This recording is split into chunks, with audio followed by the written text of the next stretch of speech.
మెదక్ జిల్లా వెల్దుర్తి మండల కేంద్రంలో గంగపుత్ర సంఘం ఆధ్వర్యంలో నేడు గ్రామ దేవతలకు బోనాల ఊరేగింపు కార్యక్రమాన్ని ఘనంగా నిర్వహించారు. క్రోధి నామ సంవత్సర ఉగాది పర్వదినాన్ని పురస్కరించుకుని ప్రతి సంవత్సరం కూడా నిర్వహించే బోనాల ఊరేగింపు కార్యక్రమంలో భాగంగా నేడు ప్రతి ఇంటి నుండి అమ్మవారికి మట్టి కుండలో నైవేద్యం తీసుకుని డప్పు చప్పుళ్లు, పోతరాజుల విన్యాసాలు, శివసత్తుల పూనకాల మధ్య ఊరేగింపు కార్యక్రమాన్ని నిర్వహించారు.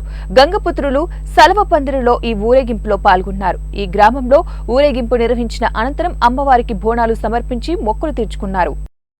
గ్రామ గంగపుత్ర సంఘం వాళ్ళం అందరం కలిసి ఉగాది శుభాకాంక్షలు తెలుపుతున్నాము. అందరికీ వెల్దుర్తి గ్రామ ప్రజలకు మరియు జిల్లా ప్రజలకు తెలంగాణ ప్రజలకు అందరికీ శుభాకాంక్షలు తెలుపుతాము. మేము ఈరోజు ప్రతి సంవత్సరము పోచమ్మ మా దేవాలయం గ్రామ దేవస్థలకు పోచమ్మ కానీ ముత్తలమ్మకు మేము బోనాలు సలంపందిరి ప్రతి సంవత్సరము మా పెద్దల నాటి నుంచి ఇదే విధంగా చేసుకొస్తున్నారు. మేము కూడా అదే సంబరాలు ఇప్పటిదాకా కొనసాగుతున్నాము. మరి ముందు కూడా అదే విధంగా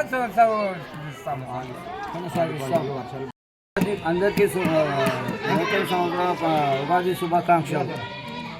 మెదక్ జిల్లా వెల్దుర్తి గంగపుత్ర సంఘం మేము గత మా పూర్వీకుల నుండి మేము ఈ ముత్తాలమ్మకు కానీ నల్లపోషమ్మకు కానీ బోనాలు మరియు సలం పందిరి తీస్తున్నాము. ఇక ముందు ఇట్లా యథాస్థితిగా ఇట్లనే తీస్తూ ఉంటాము కాబట్టి